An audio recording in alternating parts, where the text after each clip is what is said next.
All right, it's time for a little bit of an explanation as to what the fuck's going on. In COVID, I started a shop online called the Fuck Off Shop because I sold things with fuck off on them because that's just generally my vibe. And also during COVID, we wanted everyone to fuck off. I mean, legally, everyone had to be like 6 foot away from you at all times. Those were the glory days. Probably shouldn't say that about COVID because a lot of people died, but I just loved the fact that we had to socially distance from everyone. And then I turned that slowly into a business that grew to a point where I'm now sitting in my warehouse surrounded by $250,000 worth of products that I sell online on my website, fkoffshop.com. Now, over the last 4.5 years, I've learned so many lessons about business. And I've tried hard to make this successful and sustainable. And unfortunately, given the current crisis that's going on, a lot of small businesses are closing, a lot of big businesses are closing. And I put my hand up a couple of months ago and I said, I'm done. I can't do this anymore. I'm never going to financially recover from this. So I had my Tiger King moment and I realized I'm just going to shut everything down and I got to move. All of this stock has to go. It's got to go.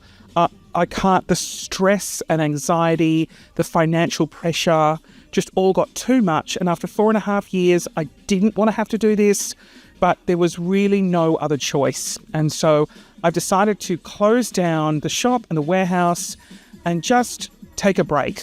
To paint a full picture, I've got 2 businesses. I've got the Christian Hull side of the business, which is my social media, Patreon, YouTube, Facebook, sponsorship dollars, all goes in to that ABN. And then I opened the merch side of the business, which is called Leave Me Alone. And that's, all the hoodies, all the dick water bottles, the dick chopping boards. And what was happening was the Christian Hull side of the business was actually paying for the Leave Me Alone side of the business. So I was essentially losing money in both businesses.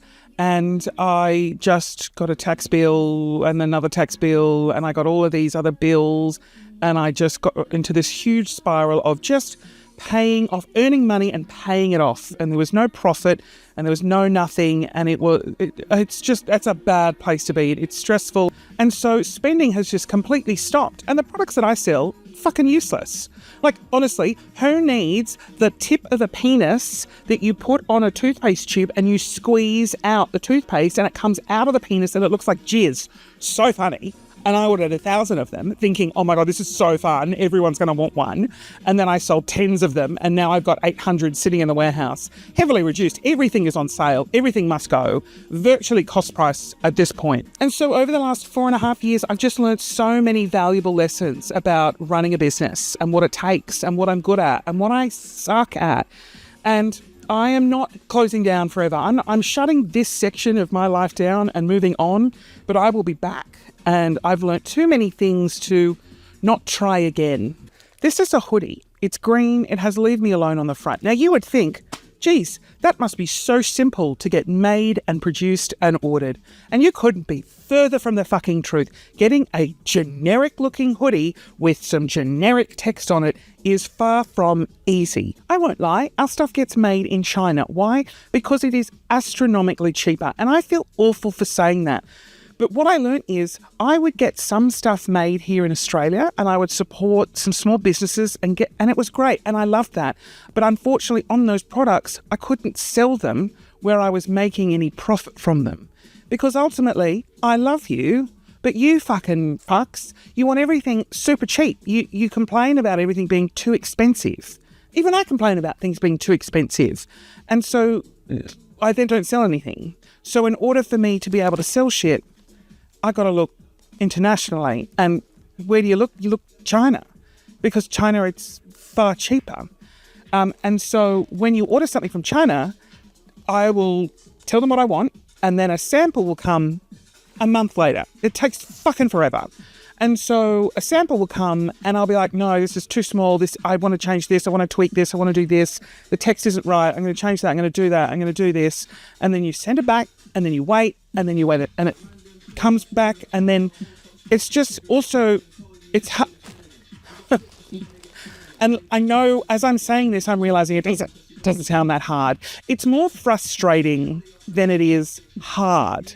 And the time it takes and the mental strength you have to have when I think you have a vision in your head for something and you can't translate that. And there's also a language barrier. So that can be tricky also.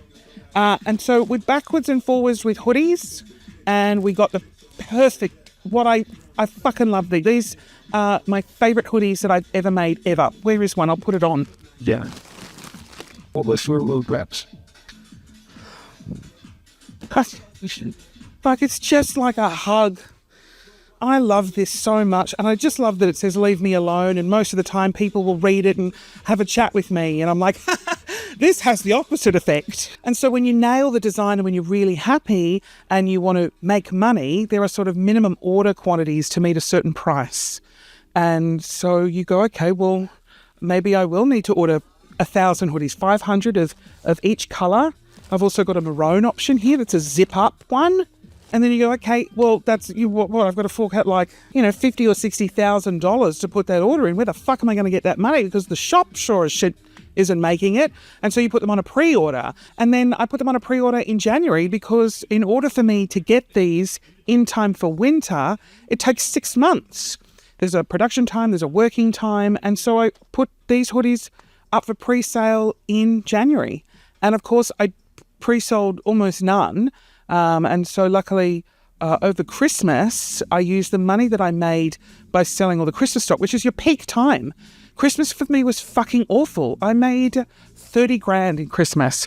The year before that, I made 60. And the year before that, I'd made like $180,000 at Christmas. So Christmas is the time where you make the money to fund the rest of the year.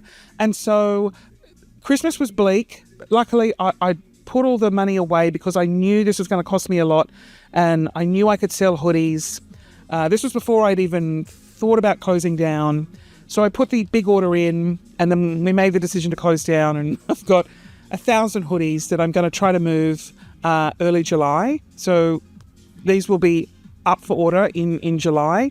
If you want one, they won't be discounted. I can't afford to discount them. There's something I'm so proud of, and I loved the design, and I loved making them, and I loved doing them. I think where I fell into this spiral of hating this shop was it just kept going. I like making something, doing it, selling it out and moving on. Never shall it be seen again. I wrote a book, I sell the book, I move on. I make this style of hoodie, I drop it, I sell it, I move on, right? It's not getting restocked. It's never going to be available again, ever again. We are never ordering this again, right?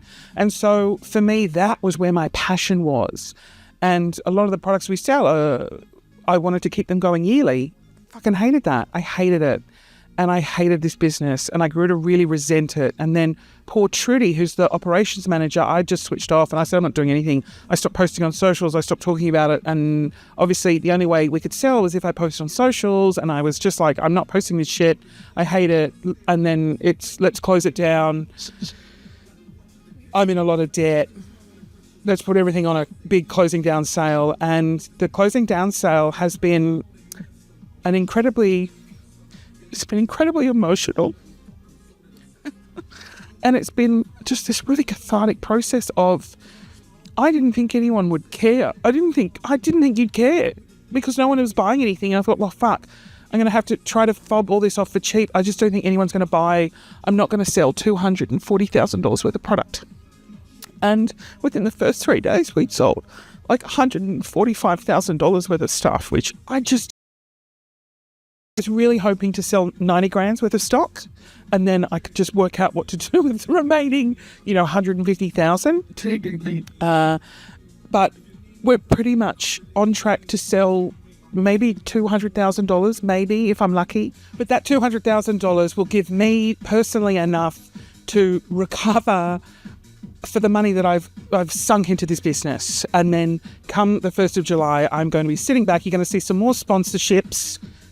I'm hoping this music isn't too loud. It's like pumping in the warehouse because we've got, Max and Trudy packing over 3,000 orders. And it just turns out that all those orders, you know, like you do care. And it was really lovely seeing everyone's beautiful messages. And it was so motivating to go, okay, well, my brother said, oh, wow, Christian, I didn't realize you were still relevant. Like I've been doing this for 9 years, and my brothers, who I love dearly, were like, wow, that means people still find you entertaining and they want to support you and you're still relevant. I was like, I didn't think I was relevant anymore, which is why I didn't think we'd sell anything. And so next year, I mean, it's just given me more motivation to go, hang on, okay, well, we've got something here. You guys want to help support you. You want to come on a journey. You want to see me succeed. So why don't I do something fun? Why don't I do something meaningful? And I want to come back and who knows? I mean, I've had a lot of nurses say, can you please design some fun scrubs? A lot of wheelchair users say, Christian, we love your backpack, but it doesn't work for us. Can you design a backpack for a wheelchair? Then people were like, I work in aged care. We need catheter bags. And I was like, there is something in this. Basically what I'm saying is that's my story. That's what's happening. That's what's going on. Hopefully that keeps you up to date with everything.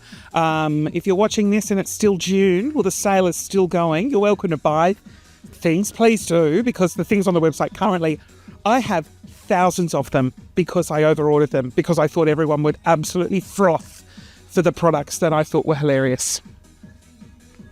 And to anyone that's bought anything over the life of the shop, thank you so much. Like, it really does mean a lot. It might feel like that's a hollow thing to say, but it's just so exciting that people want to buy this shit. You know, a lot of the boxes I designed, the product packaging, everything just, it just all failed. It didn't have, I'm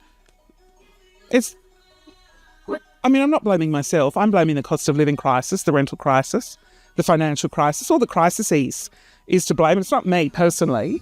It is a little bit me. Which is why it's good to close down, look at everything that you did right, look at everything you did wrong, have a break, and then reopen and just be the best version of that you can be.